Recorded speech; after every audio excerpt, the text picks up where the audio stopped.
അബാ പിതാവേ, ഞങ്ങളെ രക്ഷിക്കുവാനുള്ള അങ്ങയുടെ ഹിതം നിറവേറ്റിയ കർത്താവായ യേശു ക്രിസ്തുവിൽ ഞങ്ങൾ അങ്ങേക്ക് നന്ദി പറയുന്നു.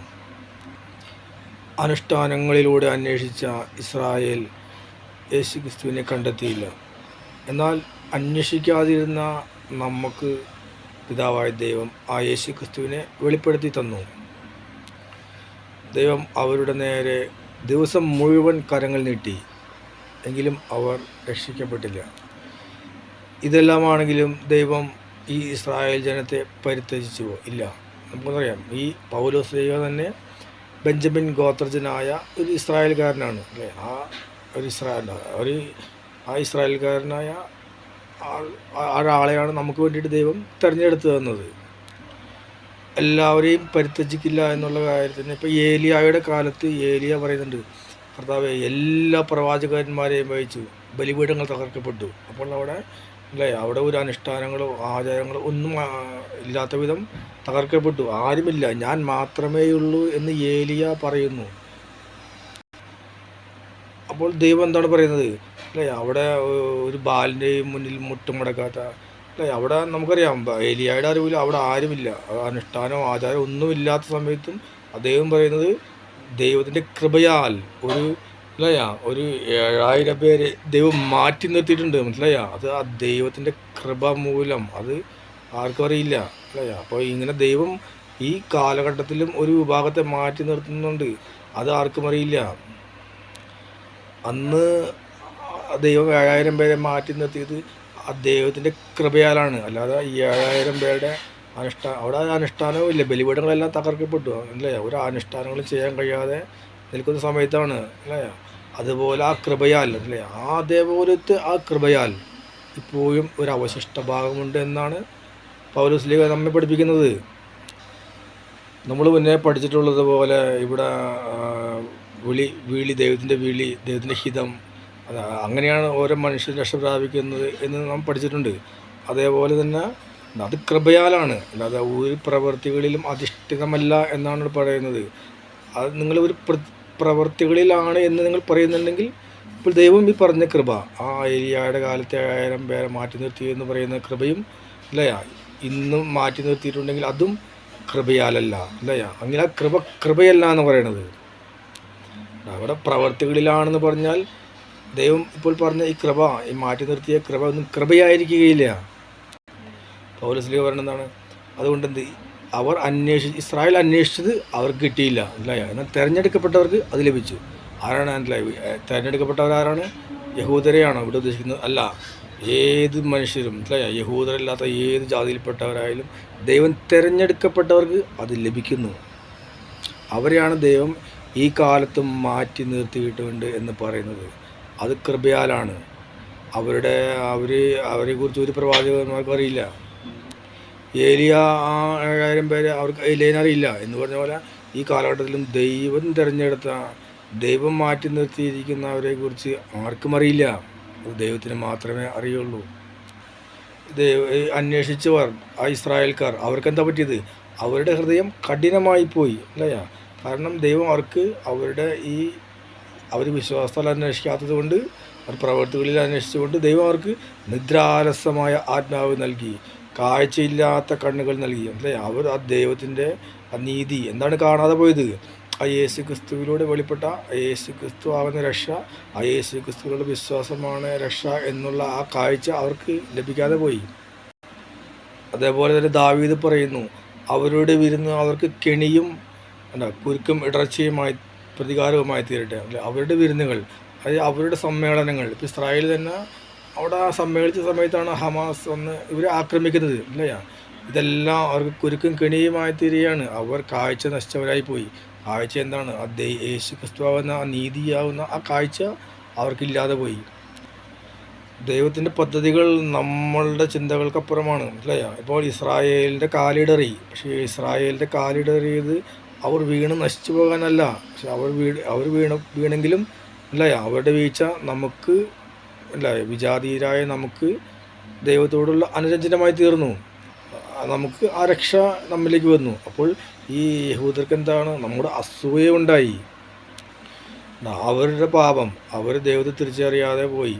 ആ പാപം വിജാതിയർക്ക് നേട്ടമായെങ്കിൽ അവരുടെ പരിപൂർണത അവർ ദൈവത്തെ തിരിച്ചറിഞ്ഞ് വന്നിരുന്നെങ്കിലോ ആ ദൈവം അപ്പോൾ നമ്മെ രക്ഷിക്കാൻ അവരെ ഉപയോഗിക്കുമായിരുന്നു. അവർ നമ്മളെ വഴി നടത്തുമായിരുന്നു. ഇപ്പോൾ ആ ഇസ്രായേലിൻ്റെ കീഴിലായിരിക്കും നമ്മൾ ഒരു ജനമായിട്ട് വിശ്വാസത്താൽ മുന്നോട്ട് പോകേണ്ടി ഇരുന്നത്.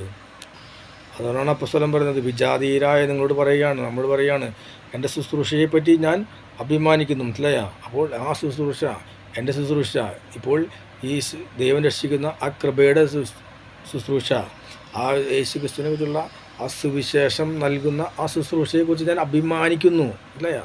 അത് ഈ ആത്മീയ ശുശ്രൂഷയെക്കുറിച്ച്, ഒരു കരങ്ങളാൽ നിർവഹിക്കാത്ത ആ ആത്മാവിൻ്റെ ശുശ്രൂഷ, അതേ വചനമാകുന്ന ശുശ്രൂഷയെക്കുറിച്ച് അഭിമാനിക്കുന്നു എന്ന് പൗലോസ് പറയുന്നു.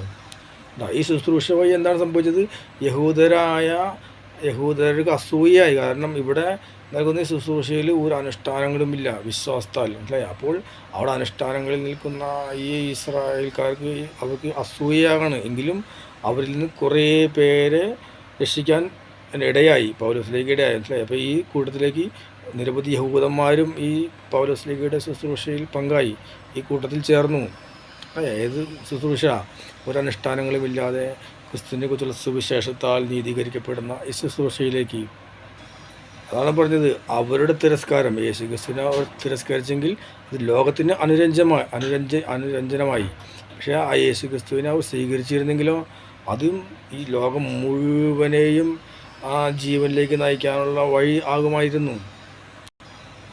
നമ്മൾ നോക്ക്, ഒരു ധാന്യമാവിൽ നിന്ന് ആദ്യ ഫലമായി ഉൽപ്പാദിപ്പിക്കുന്നത് പരിശുദ്ധമാണെങ്കിൽ അത് മുഴുവൻ പരിശുദ്ധമായിരിക്കും എന്ന് പറഞ്ഞ പോലെ ഈ യേശു ക്രിസ്തുവാകുന്ന ആ സുവിശേഷത്തിൽ നിന്ന് ഉണ്ടായ ആ സമൂഹം, ആ പത്രോസിലൂടെ ഉണ്ടായ സമൂഹം പരിശുദ്ധമാണെങ്കിൽ അത് ആ ശാഖകൾ പരിശുദ്ധമാണെങ്കിൽ ആ വേരും എല്ലാം പരിശുദ്ധമാണ്. ഇവിടെ ആ ഒരു ചെറിയ സമൂഹമുണ്ട് അവിടെ, പക്ഷേ അനേകം ശാഖകൾ മുറിക്കപ്പെട്ടു. ആ ഒലിവ് മരത്തിൻ്റെ ശാഖകൾ, മനസ്സിലായ? ആ ഫലം, ആ ധാന്യമാവിൻ്റെ ആദ്യ ഫലമാകാൻ കഴിയാതെ മുറിക്കപ്പെട്ടു പോയ ഒരുപാട് ശാഖകളുണ്ട്. അല്ലേ? നമ്മളെവിടെയാണ് ചേർക്കപ്പെടുന്നത്? ഇസ്രായേൽ ഏത് ശാഖയിലായിരുന്നോ ആ ശാഖയിൽ തന്നെയാണ് നമ്മളെ ഒട്ടിച്ചേർക്കുന്നത്. അല്ലാതെ വേറെ മാറ്റി നിർത്തുന്നൊന്നുമില്ല. അല്ലേ? അത് ഇസ്രായേലിൽ നമ്മുടെ അസൂയ തോന്നാം, പലതുണ്ടാകാം. പക്ഷേ ദൈവം ഒട്ടിച്ചേർക്കുന്നത് അവിടെ തന്നെയാണ്. എവിടെയാണോ ഇസ്രായേൽ നിലനിൽക്കുന്നത്, ഏത് കൊമ്പിലാണോ നിലനിൽക്കുന്നത്, അല്ലേ? ദൈവം പറഞ്ഞിട്ടുണ്ട്, അവിടുന്ന് ഒരു മഹത്വം, അല്ലേ? തന്നോട് ചേർന്ന് നിൽക്കുന്ന മഹത്വം, ഇസ്രായേലിൽ നിന്നൊരു മഹത്വം ദൈവം ഉയർത്തിയിരിക്കുന്നു. മനസ്സിലായോ? അതിൽ വിശ്വാസത്തോടെ കടന്നുപോയ വിച്ഛേദിക്കപ്പെട്ട കുറേ ശാഖകളുണ്ടാകാം. അല്ലേ? ആ ശാഖകളുടെ സ്ഥാനത്താണ് നമ്മൾ ഇപ്പോൾ ഒട്ടിക്കപ്പെട്ടിരിക്കുന്നത്. ആ വേര്, ആ സുവിശേഷം, അതിൽ നിന്നുണ്ടായ ആ സമൂഹം, ആദിഫലമായ ആ പത്രോസിലൂടെ ഉണ്ടായ ആ സമൂഹം, അതേപോലെ തന്നെ പൗലോസ് ഇപ്പോൾ ആ സുവിശേഷം വഴി നമ്മളെയും അവിടെ ഒട്ടിച്ചേർക്കാനാണ്. മനസ്സിലായോ? ഇതെപ്രകാരമാണ്, അനുഷ്ഠാനങ്ങളല്ല. അപ്പോൾ നിൽക്കുന്നത് ആ ഒരു വേരിൽ നിന്ന് തന്നെയാണ്. മനസ്സിലായോ? നമ്മളെയും എല്ലാത്തിനെയും താങ്ങുന്ന ആ വേര്. ഇപ്പോൾ മുറിച്ച് നീക്കപ്പെടാത്ത ഇസ്രായേൽ, യേശു ക്രിസ്തുവിൽ വിശ്വസിക്കുന്നവർ നമ്മളെ എല്ലാം ഒരു ശാഖയിലെ, ഒരു മരത്തിലെ ശാഖകൾ പോലെയാണ്. അല്ലേ?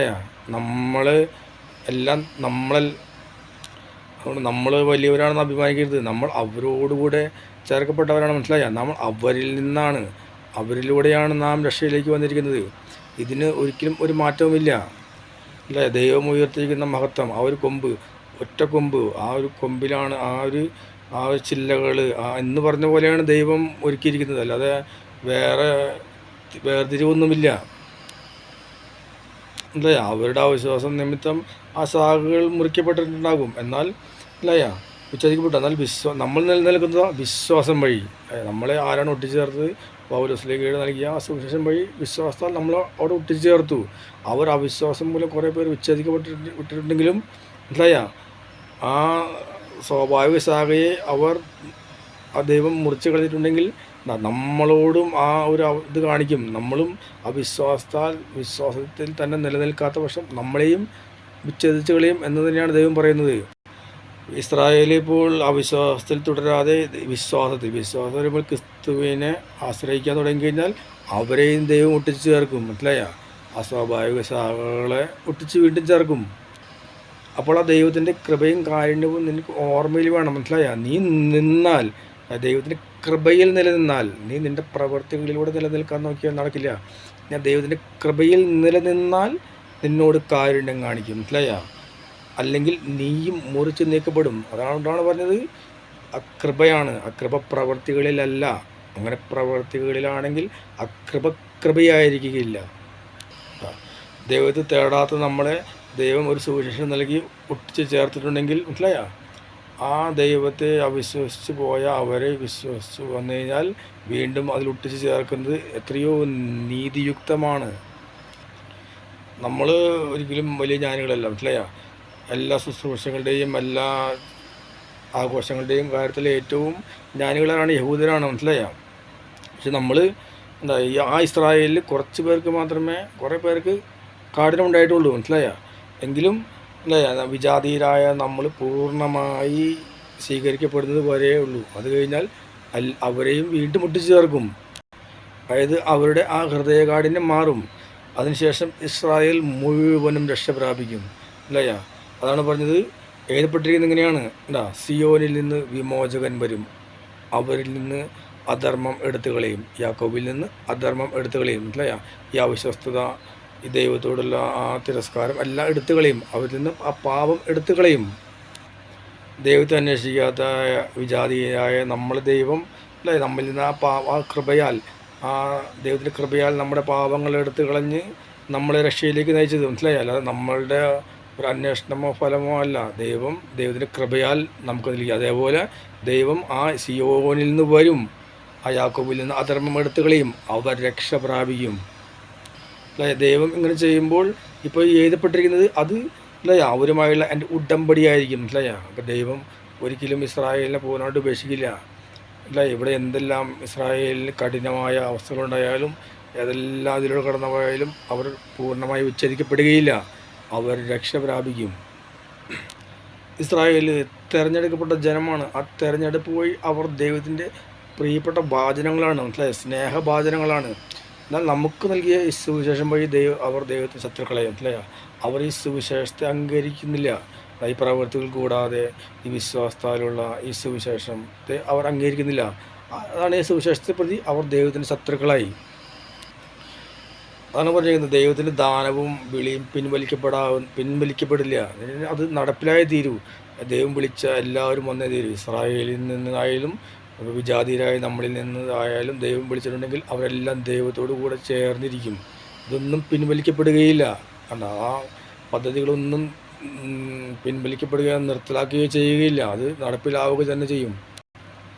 നമ്മുടെ കാര്യം തന്നെ നോക്കാം. നമ്മൾ ദൈവത്തെ അറിയാത്തവരായിരുന്നു, ദൈവത്തെ അനുസരിക്കാത്തവരായിരുന്നു, ദൈവത്തെ തേടാത്തവരായിരുന്നു. അല്ലേ? നമുക്ക് ഇസ്രായേൽ ദൈവമല്ല, നമുക്ക് മറ്റേതൊക്കെ ദൈവങ്ങളായിരുന്നല്ലോ.